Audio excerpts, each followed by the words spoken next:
Hello everyone. Today we are going to see the demonstration of the inner corner fitted facing fundamental. The basic materials that you need for this fundamental is fabric, needle thread, scissors, marking scale and a tailoring chalk or a pencil. Now the fabric is 15 lengthwise and 15 centimeters horizontally. As you can see the grain line here, it's cut on straight grain, 15 by 15 centimeter square. The top right hand corner go in and down by 5 centimeters each and mark a square at the top right hand corner. You can see the shaded lines. This indicates that this part needs to get cut off. So let's start cutting. We have cut out the top corner of the fabric, that was the dimension of 5 centimeters by 5 centimeters. Now we are going to place this fabric on fresh fabric and cut out a facing piece. Let's see how. This is my second fabric which I am using to cut the facing. Typically the facing is cut of the same fabric as that of the garment, but in this case, since we are doing a fundamental, for better understanding we are using a different color. You can choose to use either the same color or a different color on the basis of availability. Now if you notice, you can see a selvage here. So I am keeping a straight grain fabric on straight grain and I am placing it through.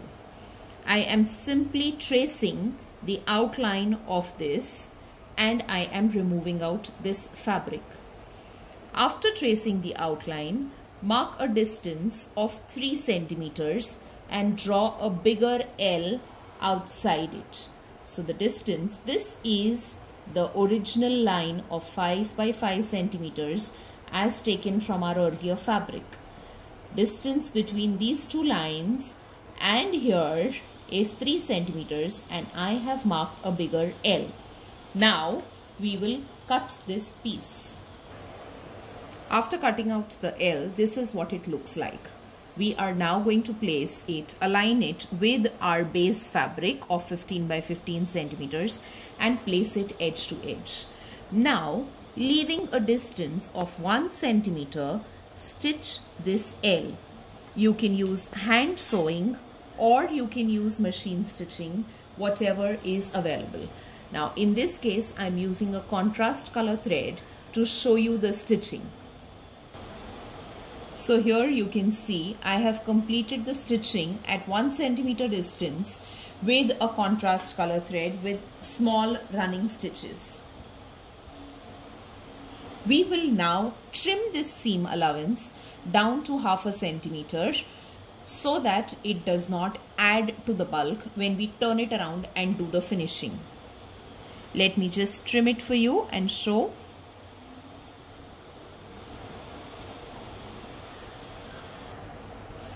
So as you can see, the entire seam allowance has been trimmed to 0.5 centimeters. Now, if we try to turn the fabric, it won't turn well here at the corner. So what we are going to do is hold the fabric and we will give just a small notch right here at the corner. So this is what it looks like. We have just given a small notch at the corner so that it will ease out the turning of the fabric. Now very gently fold the fabric, turn it around, press it, and from the other end also press the fabric very neatly. Use an iron and turn the fabric inside out like this. Let me just iron it for you and show it to you. So here you can see I have turned the sample inside out and I have just ironed it in place. So if you can see, this is where my seam was, where we've done the stitching on both the sides, and I have just turned it around on the other side. This is where it was and I have turned it in and ironed it in place. Now For the raw edges which are visible here at the edge of the facing, we will simply fold the fabric in of the facing, leaving a ready here of 1.5 centimeters all throughout, and we will complete this entire edge with slip stitch. So this edge is already folded. I'm folding the other edge in, and then we will do the slip stitch. So this is what it will look like. Let's start with the slip stitch. Now this is my needle and thread with a single thread threaded in the needle, knotted on one side. Now what I am doing is I'm going into the fold of the fabric, and I am coming in out of the fold. Now once I come out of the fold, then the knot gets secured in between the fold, so it is not going to be visible on any side of the fabric.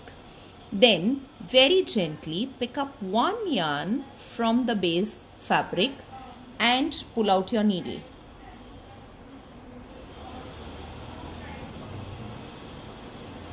Go back into the same position where you had come out from in your folded fabric, and come back after a short distance.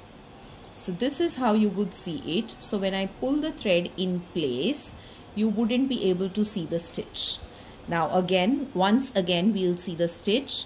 Pick up one yarn from the base fabric and pull out your needle.